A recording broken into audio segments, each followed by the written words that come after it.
a chroeso I drydydd cyfres o bodlediad sgwrs, lle dwi, Trystan Ellis Morris, yn sgwrsio efo myfyrwyr o bob oed ac o bob cwr am byncia sy'n berthnasol iddyn nhw, a'u lles a'u hiechyd meddwl.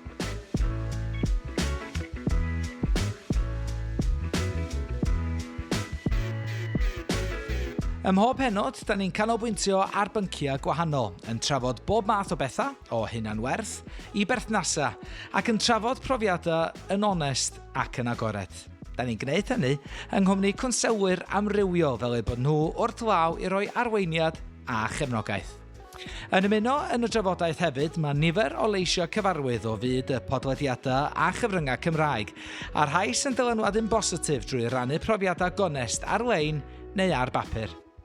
Y bwriad ydy rhannu profiad, rhannu'r baich, rhannu cyngor a rhannu gobaith. Mae croeso felly I chitha ymuno yn y sgwrs.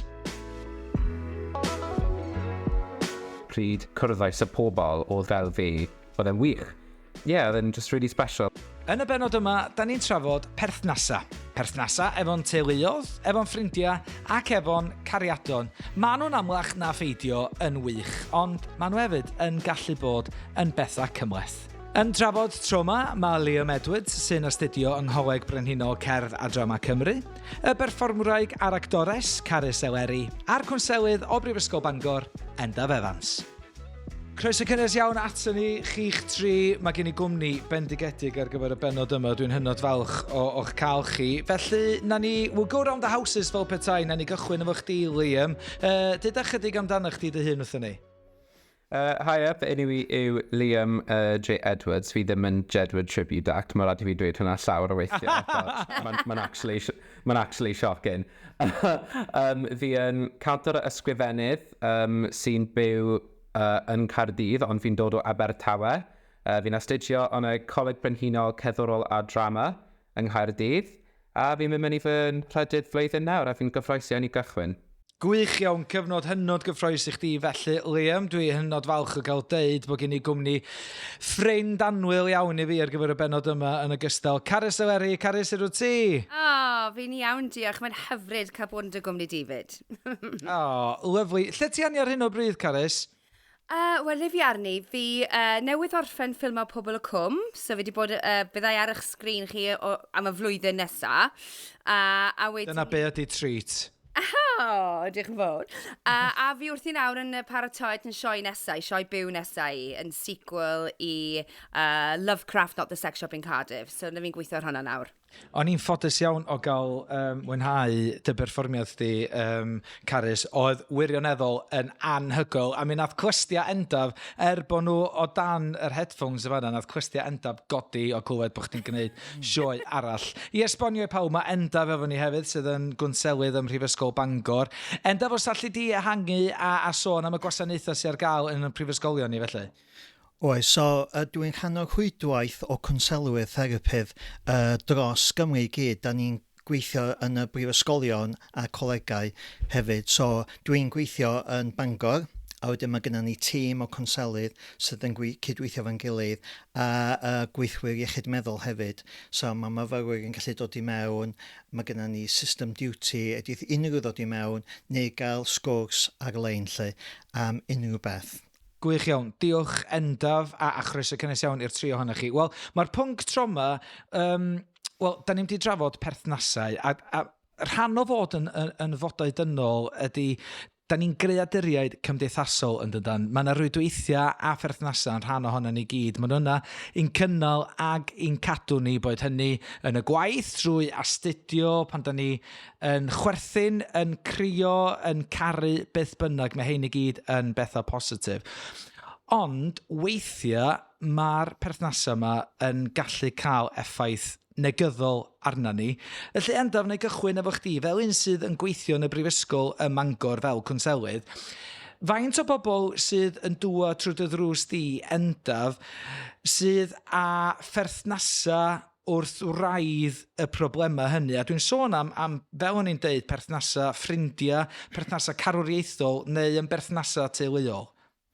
Wel, swn I ddeud, mae pawb sy'n dod ato fi am sesiwn consela, mae o'i gyd yn efo perthnasau. Mae bob un yn dod efo stori amdan wbath fel teulu, wrach maen nhw'n colli'r teulu pan maen nhw'n cychwyn yn brifysgol, neu wrach maen nhw'n falch o ddod i'r brifysgol. Mae yna rei, maen nhw'n dod o teuluodd lle weithiau mae pethau yn gweithio'n dda, a mae yna conflict. So, a hefyd y perthynas efo nhw eu hunan hefyd, a ffordd maen nhw'n tyfu, fel dwi'n cofio fi pan mae fi gychwyn a fi newid lot yn y 3 blynedd pan mae'n i'n brifysgol. So mae bob person sy'n dod trwy'n nhws i gael consela, mae o'i gyd yn neud fy perthnasau, swn i ddi.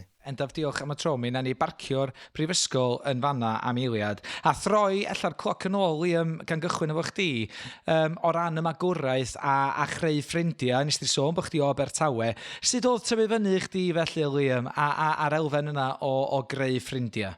Oedd yn proses oedd yn fel, oedd y cael fel highs fawr a wedyn lows fawr hefyd, oherwydd, o fi'n gwybod yn dod o, fi ddim yn just dod o Abertawe, fi'n dod fel dref fach grefyddol yn Abertawe, felly os chi'n eithaf wahanol, mae pobl yn gwybod amdano fe, a mae ddim yn rhywbeth cyfrinachol. A oedd fi pob amser yn teimlo fel oedd fi'n allan o'r bocs o pobl sy'n gallu gwneud ffrindiau yn gloi iawn.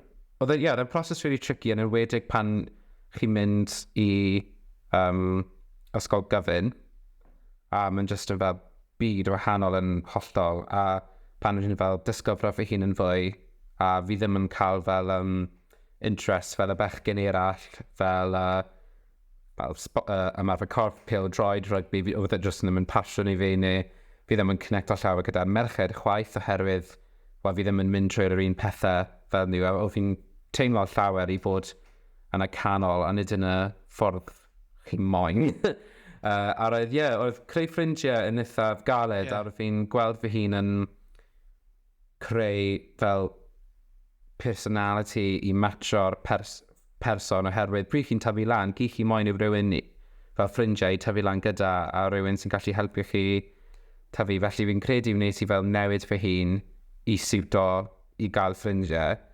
Oedd e'n galed iawn, yn enwedig oedd tyfu lan oedd hyd yn oed nes, dim ond 2015 i 18 oedd fi yn fy ysgol, oedd dim byd i wneud gyda unrhyw beth queer neu unrhyw beth LGBT, dim representation yn enwedig pryd es i allan i gigs am y tro cyntaf, oedd just yn yr un genre pob amser a unrhyw beth arall oedd yn synd a chi'n weird oedd chi'n offi nhw.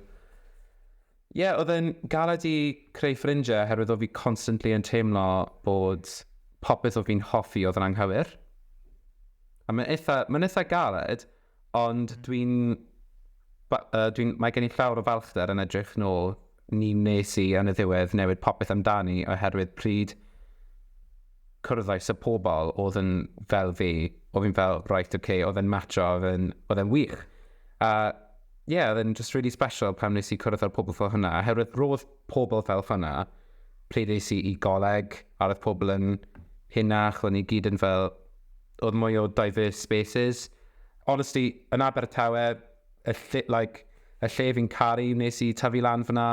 Dwi'n lwcus iawn, mae gen i teulu incredible, mae gen i 4 sibling, oedd yn gyd yn just wych.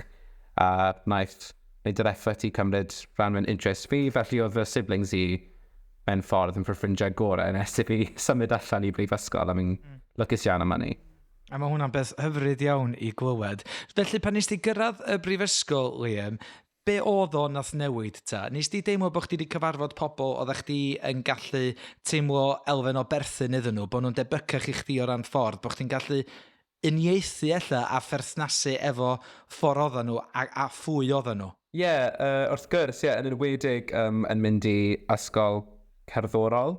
Felly, hyd yn oed os ni'n chwarae offerynnau wahanol, yn neud genres wahanol, ni gyd, man if yr instant connection, o'n ni gyd yn caru cerddoriaeth ac yn perfformio.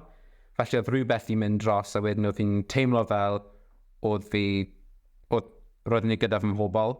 Oedd yn teimlad wych. Wrth gwrs, mae fe dal yn prifysgol, felly mae'r grace period ar y ddechrau yn dod i ben, a wedyn chi'n fel, oh my gosh, fi wedi bod yn fel spendo pob dydd gyda'r person yma, mae'n troi mas, mae'n ddim yn actually gwych. Ond ni just, ti'n gwybod, mae'r thing mae'r grace period yw just rhywbeth mae neb yn siarad am pryd chi'n symud i brifysgol, oherwydd pryd chi'n dysgu, mae pawb yn gwych, mae pawb yn cwmbaya.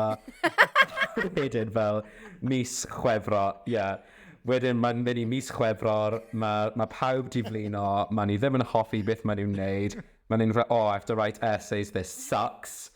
A mae fe just yn dangos ei ochr gwir. A mae gallu bod yn really galed, ond mae rhaid i ni mynd trwyddo pethau fel yna yn ein bywydau i weld pwy sy'n cael fel y lliw arall iddyn nhw. A mae hwnna'n rhywbeth really galed i mynd trwyddo, a fi di mynd trwyddo hwnna llawer, a fi'n mynd i mynd trwyddo hwnna llawer mwy. Fi dim ond yn hanner ffordd trwy fy degree, a mae jyst yn rhywbeth, mae'n rhan o bywyd, felly yn symud i brifysgol, fi di wneud fy ffrindiau gorau yn y byd, a fi di wneud fy ffrindiau gorau yn tyfu lan yn Abertawe hefyd.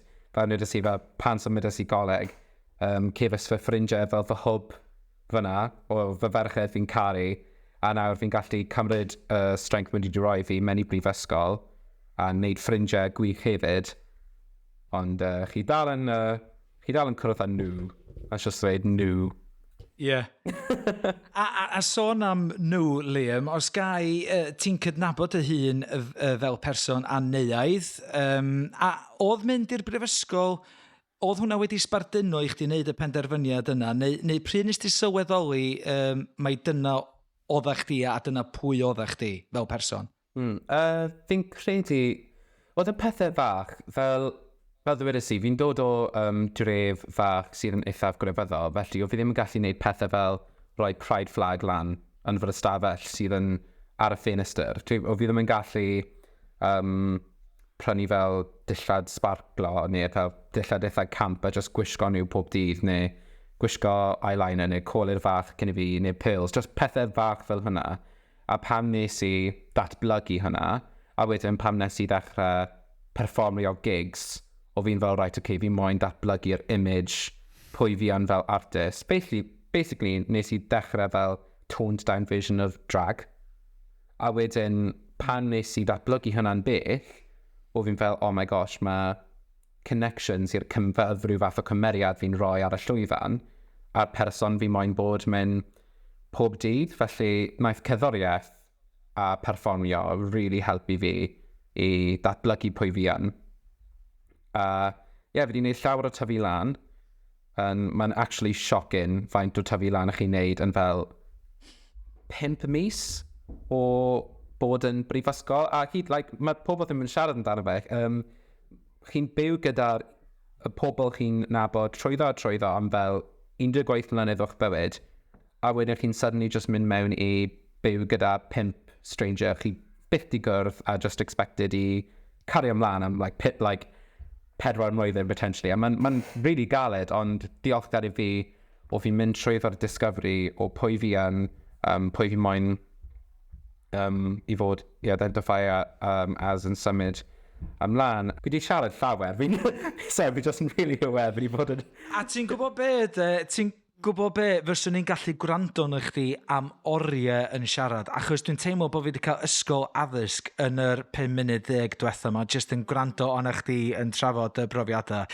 Da ni wedi cael cefndir a ti wedi peintio darlun lyflu o dy fywyd di hyd yma. Ddo'n ni nôl at chdi yn y man achos dwi'n prysur ymlaen. Mi oedd Endaf a Carys, mi oedd eich gwynebau chi yn fanna'n gwrando ar Liam yn siarad, fel fi siwr o fod. O'n i fatha bod fi'n eistedd mewn theatr yn gwrando ar rhywun yn siarad am mi. Mi oedd o wirioneddol yn lyflu.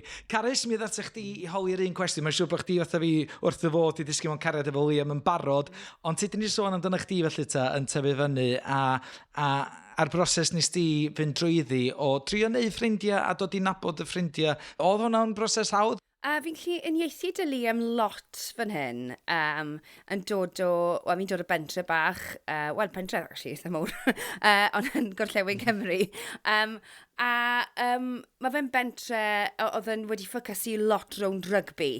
So ddim lot o lle in jazz handsy yn yr ardal. Oherwydd ni, o'n i'n stryglo, oedd da fi lot i weid, oedd da fi lot i barablu yn bwyty, a achos oedd e mor dominated gyda testosteron a masculinity, ond i ddim yn teimlo bod fi'n cael ynglywed, yng ngweld na ynglywed, a bod fi yn rhywbeth oedd yn y ffordd lot o'r amser. Le wedyn ni, ond beth nath helpu fi gyment, oedd yn chwar, fel o Tili am yn gweud dy siblings, oedd yn chwar un 4 mlynedd yn hun a fi, a nath hi ddod mas yn hoiw pam oedd hi byti 17, os ti'n mynd ôl i'r 90s fan hyn, le oedd ddim lot o bobl yn dod mas, yn enwedig merched. So oedd yn wari mor ddewr yn dod mas, yn 97 nath hi ddod mas i fi, so o'n i'n 14 mlynedd oed, a o'n i mor overwhelmed bod hi wedi gweithio fi bod hi'n hoiw. Chos oedd hi gweithio fi bod fi'n mynd i weir rhywbeth ydw ti nawr. A ni fel, ti'n pregnant, ti'n addicted i drugs, cos na gyd oedd ar y soap operas. I gallu gynnu fi ddeud ia. So, pan wedodd wrtho fi bod hi'n hoiw, o'n i just mor shocked. Cos o'n i ddim wedi gweld hwnna, plus oedd ddim cynrychiolaeth, so o'n i'n gwybod beth oedd hwnna. So wedyn ni, wrth i, right, ti'n mynd i ddod â fi hynna, ni'n mynd i jump yn y car, a ni'n mynd i fynd i Abertawe, a ni'n mynd i fynd i'r gwahanol clybiau a bars hoiw fi wedi bod yn mynd i'r spel, ond just fi wedi bod yn cadw fe yn gyfrinach le fi wedi bod yn mynd. So oedd hi wedi ffindo i llwyth. A di'n gwneud gymaint o ymdrech i ffindo'i llwyth hefyd. Unwaith oedd hi'n cael ei driving licence off a hi. So off a fi gyda hi, a ar ddiwedd o noson yna, o'n i ar ben y llwyfan gyda'r drag queens, o'n i'n 14 mlynedd oed, yn canu darnau Lulu, Relight My Fire. So oedd y drag queens yn canu Bits Take That, a fi oedd Lulu. A o'n i'n meddwl, right, fi getra. Fi di ffindo pobl sy'n nabo fi, sy'n dathlu fi, sy'n gallu gweld le fi'n dod o. So le oedd fi yn yr ysgol, oedd fi lot o ffrindiau rili annwyl a yn yr ysgol uwchradd, fel des i'n hun, des i nabod yn un o'r fwyaf, a rili gweld pwy oedd y bobl o'n i moyn hango master. Ond oedd rhaid fi gadw lot o hyn yn gyfrinach hyd yn oed iddyn nhw prynu, achos oedd y byd ddim beth yw i heddi. O ran derbyn hyn i gyd. Ond oedd gweithio nhw bod fi'n mynd i glybio hoiw a drag nights yn Abertawe yn y 90s, bydde rhywbeth ddim oedd yn cael ei groesawu o gwbl. So, oedd yn eitha cryfyn, ond yn ar y deg mae fi'n dechrau gweithio mwy a mwy o ffrindiau, a oedd rhaid nhw just derbyn bod yn chwarae yn hoiw, a mae'r byd ar siwrne, a get with the programme, basically. So, o'n i'n teimlo bod dy fi sawl bywyd, really. Oedd dy fi'r ochr hynny, le oedd yn really llawn sparkle a sport a cymeriadau. A cymeriadau oedd yn dianc rhag i bywydau nhw i fynd i'r dihangfeidd yn y clybiau yma. A o'n i'n gweld y bobl mwyaf hyfryd oedd yn cael ei gwrthod gan gymdeithas yn ymgynnull. Oedd rhaid ti wybod y cnoc i fi mewn i ambell i le, achos oedd y bobl yn tifas yn barod i ymosod. So, o'n i'n rhan o'na gyd. Ond wedyn ni, wrth gwrs, ar y flip side, oedd dy fi yn fywyd i'n yr ysgol, le o'n i'n ffrindiau rili dad y pobl oedd mewn bands really cool. So, o'n i'n mynd mas i gyfyrddin i'r heteronormative kind of music scene, le, oedd pobl dy ti, y Zabrinskis, Texas Radio Band, ond nhw gyd yn ffrindiau rili da i fi. So, o'n i'n mynd fyna, gyda'r shoegazing scene, so, yn kind of edrych lawr eich trad a bod really cool a siarad y music. Wedyn ni, oedd dy fi ochr really camping. So, o'n i'n cael yn fwydod a popeth yn bwydo fi i'r person a gyda fi. So ni jyst yn cymryd y treats yn o popeth. Oedd pob ongl o fe gyd yn wych. Yr unig beth o'n i'n ffili cymryd mewn oedd yr ochr testosteron rugby, heteronormative, really re-masculine. Gorfasculine, sy'n gwybod beth yw hwnna. So wedyn ni, erbyn bod fi'n mynd i'r coleg, oedd dy fi'r holl bethau yma'n mynd trwyddo fi. O'n i jyst yn ffindo fi'n lwcus i bod fi'n gallu domlan y pobl o sawl gwahanol cefndir. A wedyn ni wrth gwrs wneud theatr cerdd ar cyfryngau yn y coleg. So, o'n i wedi dewis cwrs a byddai'n derbyn yn jazz hands i. Ond wedyn ni wrth gwrs oedd hwnna'n tef, achos oedd yn flwyddyn ni, fel ti'n gweld y grace period na, pawb yn lyflu dy gilydd, pawb mor neis. A wedyn ni 6 mis yn, waw, bombs yn mynd off, just fel personoliaethau. Oedd gymaint o discords dyn ni yn ein blwyddyn ni yn enwedig. Oedd y flwyddyn yn hun yn ni, ond nhw'n eitha, mae dibynnu ar y flwyddyn, ydy fe. Oedd criw eitha settled o'n nhw gyd flwyddyn hun i fi Lleiwan. Steffan yn un o'n nhw'n ffrindiau rili dar Lleiwan. A oedd just gang really settled yn nhw. Ond dyn ni, oedd e'n dynamics rhwygiedig, oedd e fel Brexit. A mae hwnna'n rhywbeth sydd yn digwydd yn dydi. Mae o'n digwydd achos ti'n rhoi beth ti'n neud. Fel oedd Liam yn sôn yn gynharach, ti'n rhoi y bobl ma sydd erioed i cyfarfod y hynna i gilydd o blaen. Ti'n rhoi nhw gyd mewn un lle ar un go a mynd, come on guys, get on now. Da chi efo'ch gilydd am the next 3 or 4 years. Ie, ti'n gwybod, dych gilydd am 24 blynedd, chi'n gwybod creu dych gilydd, chi'n gwybod bod dych gilydd trwy'r dydd, trwy'r nos. Mae fe'n annaturiol mewn ffordd. Ti'n mo, pam ti'n oedolyn, ti'n mynd i'r gwaith, ti'n gweld y bobl, ti'n mynd getra'r gwaith, ond ti'n mynd getra'r un bobl hefyd. Wel, o'n i yn typun. A oedd hwnna, os oedd ti ddim yn cael rhywbeth brec wrth eich gilydd i gallu sgwrsio am beth am ydy'r persona sydd wedi annoio ti wrtho nhw. Ti'n mo, i gael y sgyrsiau eiddfed na, ti angen i gallu prosesu'r bobl nes i rown i ti bob dydd. So mae'n wallgo, ond mae fe'n wyllt, ond mae fe'n character building. Wel, Endaf, da ni wedi cyffwrdd ar gymaint o bethau yn fanna efo Liam a Carys. Dwi'n cweit yn siŵr lle ddechrau fo chdi o ran tynnu chdi mewn.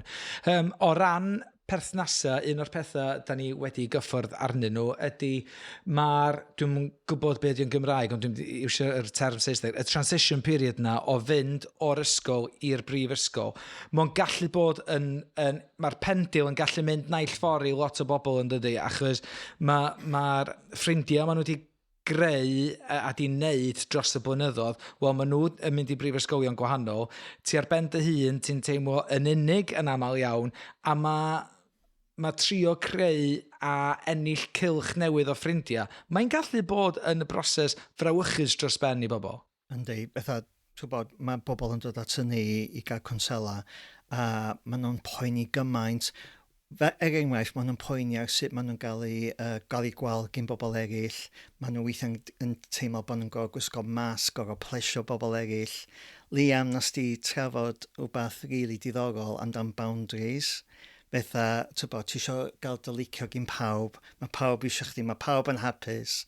A wedyn, ond hefyd rhaid ni gofio, mae yna rei bobl yn reit eitha hyderus cyn nhw ddod i brifysgol, ond mae yna ambell un hefyd, does gynnu nhw'n llawer o hyder, maen nhw'n gynnu lot o social anxiety, maen nhw'n dod o llefydd bach ac dod i brifysgol fawr, mae yna rhywbeth sy'n dychryn rhain yn nhw.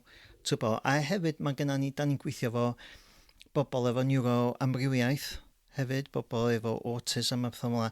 A weithiau mae gen rei bobl, maen nhw'n gael ein anoddach weithiau i creu perthnasau oherwydd neuroamrywiaeth a pethau fel. So mae'n bwysig dod â hwnna i mewn hefyd ag y busnes o hyder. Weithiau wrach bod nhw wedi gael ei ddwy'n i fyny mewn lle bach a mae'r syniad o cwrdd o bobl wahanol yn dychryn i wyn. Anyway, a dwi'n cofio pan mae fi mynd i dwi'n dod o Stiniog a mi mewn le bach i llawer o bobl, ond a rhywun roed advice da i fi, actually, pan mae fi gychwyn, cos o'n i'n byw mewn neuadd JMJ, neuadd Gymraeg.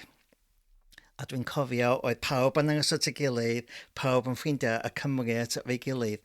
A dyma rhywun yn deitha fi, dwi'n meddwl bod hwn yn advice rili da, bod o'n bwysig dod i nabod bobl wahanol cefndiroedd. Ac y ffordd ti'n mynd i ddod i nabod i dy hun ydy dod i nabod o bobl wahanol cefndiroedd, sydd yn hollol wahanol cefndir ti wedi dod o. A dwi'n meddwl bod hwnna'n rili bwysig, lle aros efo criw ti'n nabod, lle, mae mor bwysig, ac ar hynna helpu fi datblygu fi fel unigolion pan o'n i'n myfyrwyr, bod fi wedi gwneud yr ymdrech i ddod i nabod bobl, ti'n gwybod, o dros dŵr, Neu ffrindiau Saesneg, lle agos efo bobl, a dwi'n meddwl bod hwnna'n bwysig. Fel rabbit hole bach yn dydi. Lle da ni'n mynd nesaf. Ond un peth dwi wirioneddol anna'n gyffwrdd anna fo, da ni wedi gwneud sawl gwaith yn barod, a dwi'n hynod falch bod ni wedi, ydy yn teulu ni a'n perthnasau ni, yn brodyr, yn chwiorydd ni. Mae'r ddau na chi, Liam a Carys, wedi sôn pa mor hanfodol ac allweddol ydyn nhw wedi bod yn ystod y daith da chi wedi bod arni. Liam, nes di ddeud, fysa chdi ddim wedi gallu neud o, mae na sawl un, dwi'n siŵr bod chdi wedi sôn bod na 4 ohonych chi, bod na 5 i gyd efo chdi, a bod nhw wedi bod yn gefn aruthrol i chdi yn ystod y cyfnod na lle ddech chdi yn trio dod i nabod dy hun am dy rywioldeb. Oedd hwnna'n, again, tricky i dderbyn, oherwydd nes i ddod allan pan o'n i'n 14 dros text. Oedd e'n not a good strategy o gwbl. Ond oherwydd o fi'n jyst yn mor ofnus o beth gallai ddigwydd. Nes i just fel, right, okay, os fi ddim yn yr ystafell, bydd yn iawn. Oedd e ddim yn iawn. Not a good plan. Ond, again, oedd fi mor ifanc, oedd fi'n just moyn cael allan o'r ffordd, oherwydd ni'n gwybod pryd ni'n ifanc iawn, os na. Fel fi'n disgrifio fel rhyw fath o light bulb yn mynd bant, pryd nes i glywed y gair hoiw, o blaen, o fi'n fel, okay. Like, mae'n fyna. Oedd yn galed yn ddechrau herwydd o fi mor ifanc a ni'n becso llawer amdani. A oedd ganddyn nhw rhaid i becso amdani herwydd pan nes i tyfu lan mewn ysgol yn allan o'r cwbwrd. Oedd llawer o homophobia, o disgyblion ac athrawon hefyd. Ond pan nes i brifysgol a ni'n gweld oedd e ddim yn rhywbeth oedd yn i becso amdani, mae'n rhywbeth i ddathlu, oherwydd mae fe jyst yn rhywbeth mor gwych i fod yn rhan o cymdeithas sydd yn ddathlu i gilydd ac sydd ddim yn becso beth chi'n identifio fel, pwy chi moyn bod mewn perthynas gyda, gyd mae'r community sy'n becso amdana yw os chi'n person caredig a chi'n treatio pobl arall fel hynna hefyd. A pan nes i tyfu lan, nes i ddechrau cael mwy o conversations gyda fy nheulu amdano fe, a oedd e'n mwy fel adult, conversations mwy na just yn siarad am fel plentyn a older sibling. A oedd e'n literally transformative, y tro gantaf nes i just siarad amdano nhw, a wedyn oedd ni just i dod i'r conclusion bod ni gyd yn caru yn gilydd beth bynnag, a nid yw unrhyw beth yn mynd i newid hynna. Mae di bod yn journey, ond mae'n just yn mor werth e, oherwydd ti'n teimlo yn mwy agosach i fy siblings na a fy mam hefyd, a pawb yn fy nheulu, na beth fi wedi ymlaen. Yn ymwedig pan nes i symud i brifysgol ac yn ddelio gyda'r bobl fel yma, a chi'n kind of clicio fel, pwy sydd pobl sydd pob amser wedi cael dy cefn, sy'n mynd i ddathlu chi fel insane amount ar fel pen-blwydd, a special occasions pwy chi'n fel ennill wobr, neu chi ddim yn ennill y wobr, pwy sydd yna i chi. A mae just yn transformative. O ran datblygiad perthynas gyda fy siblings, mae'n just i mynd o fel 100 i 1000. Fi'n caru nhw gyda fy'n holl gafon, a nawr fi'n really hapus bod ni gyd yn fel ffrindiau. Fi'n lwcus iawn oherwydd yn teuluoedd mawr. Mae'r risg o bod chi ddim yn... Oherwydd mae fel 13 mlynedd rhwng fi a fy chwaer henaf. Felly mae fel y risg o... Ond mae ni'n literally best mates, a fi'n really ddiolchgar amdani, a fi'n gwybod niw'r pobl fi'n gallu siarad i trwy popeth. Liam, tasa chdi ond yn ystafell yma rwan, fyswn ni reid yr hyg mwyaf posib i chdi, a dwi'n siŵr, dwi'n siŵr sy'n Carys ac Endaf yn gwneud rhywun fath. Na ni symud ymlaen. Carys, mi wyt ti yn berson, dwi'n iawn i ddeud, yn berson teuluol.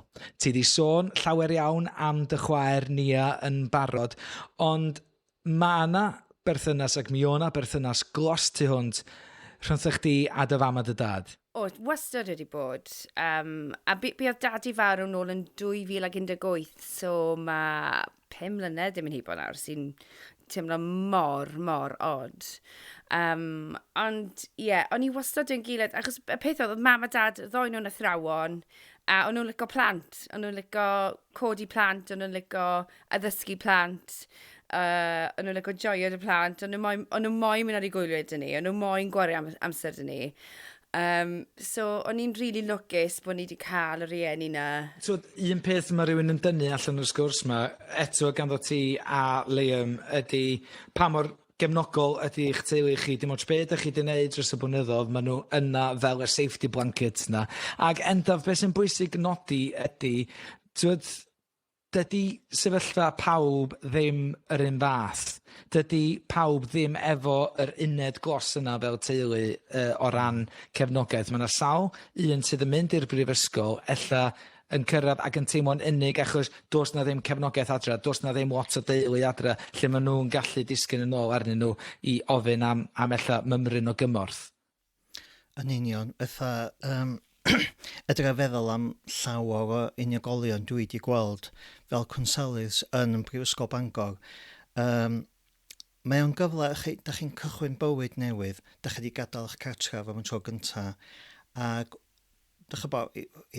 dwi'n gobeithio eich rhan fwyaf o bobl maen nhw wedi cael ei ddwyn i fyny mewn cartref hapus, cariadus, efo lot o gefnogaeth o bob peth, ond dwi'n gweld lot o bobl myfyrwyr eisiau trafod amdani teulu am y tro gyntaf, cos dyn nhw'n gwybod lle arall i drafod. Un o'r pethau sydd yn dod i fyny reit aml i fod yn onest ydy bobl ifanc myfyrwyr sy'n cychwyn sydd wedi byw mewn cartref lle mae alcohol a cyffuriau di chwarae'n rhan o, ac y ffordd mae hynna wedi cael effaith ar y perthynas, mae hwnna'n dod i fyny lot i fod yn ysgu, enwedig alcohol. Ac weithiau mae'r person yna wedi cael y cyfle i siarad efo neb am y ffordd maen nhw'n teimlo.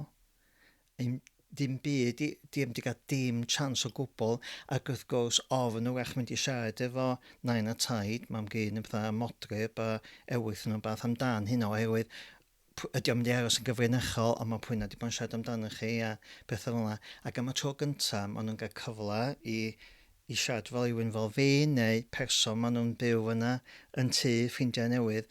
Ac hefyd, beth sy'n digwydd hefyd ydy, da ni'n cael gweld myfyrwyr sy'n dod ato ni, a maen nhw'n clywed amdan teuluoedd bobl eraill. A maen nhw'n dweud, ond di'n heulu fi, Mila. A mae hynna'n digwydd lot. Ti'n gwybod, da ni'n fod da ni hyd yn clywed ydan, da ni'n fod i cymharu'n bywydau efo cymharu bobl eraill. Da ni gyd yn dweud hynna, cos mae cymdeithasol yn, da ni'n fod i cymharu'n bywydau, ond weithiau pam da chi'n clywed teuluoedd a gweld mam a dad yn dod y person i brifysgol ac yn helpu, a wedyn, da ni'n cael lot o myfyrwyr sydd ddim yn cael hynna. A wedyn mae hwnna'n dod â lot o teimladau i fyny, pam ti sylweddoli, di'n heulu fi, Mila, a da ni yn dod draws yna i fod yna. A mae hwnna'n gallu fod yn gyfnod poenus iawn i'r person. Poenus iawn i rywun sydd yn chwilio am gysur. Pa fath o ydych chi'n rhoi i rywun wedyn endaf o ran cynghorion i rywun ella sydd yn mynd trwy rhywbeth tebyg? Wel, enwraifft, maen nhw'n dod ato ni, maen nhw'n cael sesiwn un sesiwn, a wedyn, beth sy'n digwydd wedyn, da ni'n gallu cynnig nifer o sesiynau cwnselydd yn nhw. Mae yna lot o wahanol gymdeithasau a organisations sy'n gallu helpu bobl. Fel enghraifft, mae yna organisation o'r enw Adfam sydd yn gallu helpu bobl sydd wedi dod o cartref lle mae alcohol a cyffuriau lle. Ac domestic violence a pethau fel yna hefyd. Ac hefyd pan mae'r teulu, beth dwi'n gweld lot ydy, pan mae yna asgariad wedi digwydd, neu mae'r rhieni wedi gwahanu, a weithiau mae'r person yn cael ei tynnu o un i llall, pwy dwi'n gorfod plesio. Mae yna lot o bethau, edrych enwi lot mwy o bethau, ond dyna di rei o esiampl. So dwi'n gobeithio bod nhw'n gallu dod ato ni a gallu rhannu y ffordd maen nhw'n rili teimlo. A mae yna lot o ddagra weithiau yn y sesiynau, fod yn ost.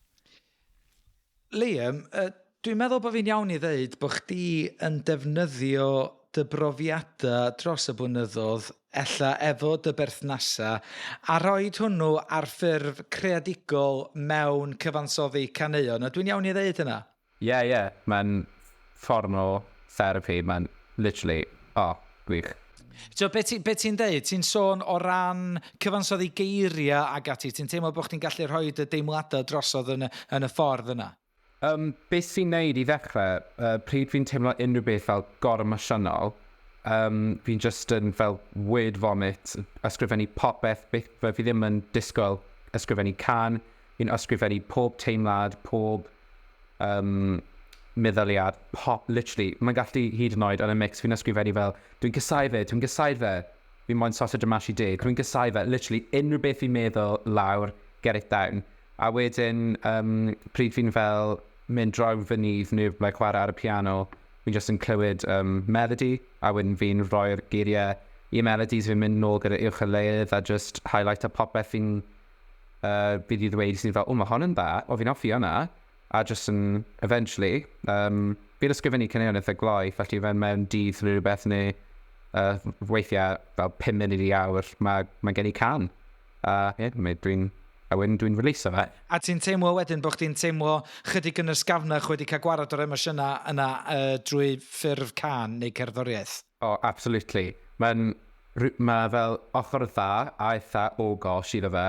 Herwydd yr ochr dda yw bryd chi'n rannu fe allan a chi'n chwarae fe mewn I gigs a fi'n canu fe lawr y mic a mae pobl yn dod lan I fi ar ôl y gig neu pryd mae'r can allan ar Spotify a maen nhw'n dweud mae'r can hynna yn amazing fi'n like fy leidro gormod I fe oedd yn really fel ti bwrw fy nghalon a fel oh my gosh amazing like mae hwnna'n mae'n mor fel mae'n indescribable I ddweud prif rhywbeth creadigol chi wedi creu falle mae'n perfformiad neu mae'n can neu mae'n barod unrhyw beth a mae rhywun yn dweud mae hynna wedi helpu fi a pan yn fi'n lawr biggest compliment ever ond wedyn pryd fi'n ysgrifennu caneuon enghraifft mental health, perthnasau holl ffordd y perthnasau falle fel cariadon unrhyw beth arall a wedyn mam yn texto fi'n fel beth arall fach I wyn? A mi fel o fi ddim di dweud o fi ddim di mentiono bod mae gen I fel severe mental health issues. Like, mae fy ngân gyntaf nes I gollog yw scars a mae'n literally fel physically a metaphorically I dysgu sut I caru dy creithiau. A wedyn naeth, oedd nes I dangos ei fy nheulu yn y WhatsApp group a fi'n fel what? A fi'n fel, oh gosh, fi just yn assume mae pobl yn gwybod oherwydd fi wedi ysgrifennu'r can yma, fi wedi cael mlynyddoedd, a mi fel, oh god. Ond yn y ddiwedd, mae'n fel, fi ddim yn gallu dweud sut fi'n teimlo mewn ffordd well arall na ysgrifennu cerddoriaeth a creu rhywbeth. Oherwydd fi'n neud yn ymwedig y profiad y gwal, fi'n cymryd yn ôl, a mae'n neud I fi'n gryfach. Diolch Liam. A chdi'tha Carys yn manteisio ar yr albwm creadigol yna, ti'n ganol sgwennu dy ail sioe. Wyt ti'n teimlo rhywun fath, wyt ti'n teimlo rhyw fath o catharsis drwy fynd ati I fod yn greadigol, I greu sioe, I greu rhyw fath o berfformiad lle ti'n gallu rhoi dy emosiynau ar bapur a rhannu'r emosiynau yna efo cynulleidfa o gannoedd o bobl? Yn sicr. A mae'n fe'n rhan o'r broses iachau, ond yw iachau dy hunan, iachau pobl eraill.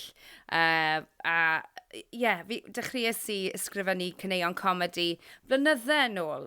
Pethau sy'n ddim di gweld golau dydd I fod yn onest I ti. Pam o'n I wedi cael tor calon, pam o'n I wedi getre, a pam o'n ridiculous oedd sefyllfa.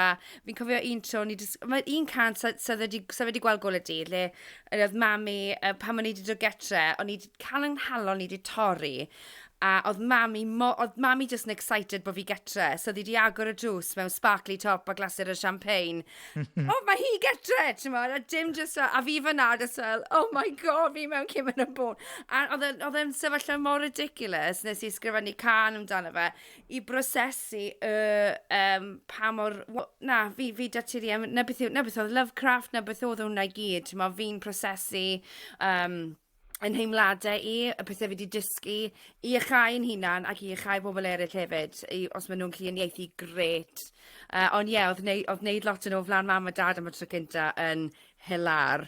Sa'n ni'n gallu trafod, sa'r tri yn ni'n gallu trafod am oriau ac oriau yn fwy. Dwi'm yn gwybod lle da ni'n tynnu'r linell, ond yn anffodus mi fydd rhaid I ni. Ond os gai ofyn yn garedig i'r tri o'n chi meddwl am ryw frawddeg I gwmpasu be da ni wedi drafod yn y podlediad yma. Da ni wedi trafod pethau yn agored, yn emosiynol ar ei adegau, a dwi'n hynod ddiolchgar i chi gyd am fod mor onest. Felly, Liam, os dwi at eich di i ddechrau crynhoi beth da ni wedi trafod mewn brawddeg neu ddwy o'r sgolyd yn dda, be fysa chdi'n dweud wrth unrhyw un sy'n gwrando ar y podlediad yma rwan, a sydd ar fin ella mynd i'r brifysgol, ac sydd yn poeni? Wel, yn gyntaf, fi jyst gwneud yn diolch am rando arna ni. Ond os ti'n gallu dweud unrhyw beth, mae popeth sy'n mynd ffrw yn eich bywyd yn ymwedig yr wythnos, y misoedd yn ddechrau brifysgol, mae'n popeth yn mynd i datblygu pwy yw chi fel person. Chi'n mynd i mynd trwy pethau anhygoel o gwych a anhygoel o traumatic. Mae'n it sucks, ond mae fy'n bywyd a pwy chi'n mynd i ddod allan ar yr ochr arall, mae'n lan i chi os chi'n moyn bod yn person gryf a charedig neu person bitter a cas. Please bod yn caredig. Ie, please bod yn garedig. Dyna gyd da ni'n ofyn amdano fo'n de. Carys, be amdano chdi? Byddwn ni'n gweud, mae pethau wastad yn newid. Dyw pethau byth yn sefyll yr un peth. A mae beth sy'n digwydd nawr, a wythnos nesaf, mae just pethau newid drwy'r amser. I gadael y struggles mewn, mae fe'n rhan o dyfu lan, mae fe'n rhan o dyfu aeddfedu i ryw... Fi dal yn dysgu, fi'n 41 a fi dal yn dysgu. A hefyd, wytwch hefyd, fi'n cofio pan o'n i'n ifancach yn y coleg, oedd lot o deimlad, yn wedig yn beth i fi wneud, o deimlad o gystadleuaeth rhwng un person a llall. Ni gyd yn mynd i fod yn y byd yn yr un amser, a ni gyd yn goffo cydweithio. Mae eisiau dysgu ffyrdd o gydweithio, sy'n un person, sy'n cystadleuaeth, mae pawb yn unigolion, embreiswch chi eich hunain, a na beth i fi'n teimlo. A mae wedi bod yn rili hyfryd i adlewyrchu ar y cyfnod na i gyd, so diolch yn fawr i chi. Diolch, Carys. Ie, cydweithio, ac ella cyfaddawdu yn de, mae'n bwysig cyfaddawdu, achos yn amlwg dydyn ni ddim yn mynd i gyd dynnu efo pawb, achos mae pawb mor wahanol i'w gilydd, ond endaf wrth ddynesu tuag at gyfnod cyrraedd y brifysgol, neu ella bod yna rhywun yn gwrando sydd yn y brifysgol ac efo ambell i bryderon ar hyn o bryd, be fysa chdi, be fysa'r cyngor doeth fysa chdi'n rhoi iddyn nhw? Swn i'n dweud, mae'n bwysig fatha mae o'n gyfnod, mae'n mynd i fod yn gyfnod exciting ofnadwy. Mae'n bwysig fod yn chi yn. Mae'n bwysig. Mae o'n temptation weithiau i trio fod yn person gwahanol i wahanol bobl. A da ni'n gallu syrthio weithiau mewn i'r people pleasing yma. Trio plesio pawb, trio fod yn wahanol bobl. A weithiau mae hynna yn digwydd. Fetha, mae gynna i un grŵp o ffrindiau, dwi'n wahanol i grŵp arall o ffrindiau. A weithiau mae hynna'n iawn. Os oes da chi'n ffragmentio chi. A gyda'r unig beth dwi'n gadael hwn o'n ydy, dwi eisiau chi gyd feddwl amdan y bobl yn eich bywyd fel drych o'r ffordd i ddod i nabod chi'ch hun. So mae bob perthynas yn eich bywyd chi fel drych. So gweld y bobl yn eich bywyd a mae o'n rhoi gwybodaeth amdan chi'ch hun. Ni gadael hwnna. Endaf... waw, Sleg. Ia, mae hwnna yn ffordd lyflu o feddwl am Fawr, bethau. Endaf. Diolch Liam yn cymeradwyo a Carys. Da chi'n gwybod be? Dwi yn gyrru hug rhithiol, virtual, hyfryd, masif, lyflu, cariadus i chi gyd, gan ddiolch y gawen i chi am eich amser heddiw. Diolch bawb. Diolch i bawb, Endaf, Liam. Diolch unwaith eto felly yn gwesteion ni heddiw i Liam Edwards, Carys Eleri ac i'r cwnselydd Endaf Evans. Cofiwch am wefan myf.cymru am bob math o wybodaeth am iechyd a lles myfyrwyr. Trystan Ewis Morris ydw i ac mae'r podlediad yma yn gynhyrchiad gan Bangor Media ar ran Brifysgol Bangor, Prifysgol Aberystwyth a Phrifysgol Cymru y Drindod Dewi Sant. Ariennu'r sgwrs gan Gyngor Cyllido Addysg Uwch Cymru. Diolch am eich cwmni heddiw. Ta-ra!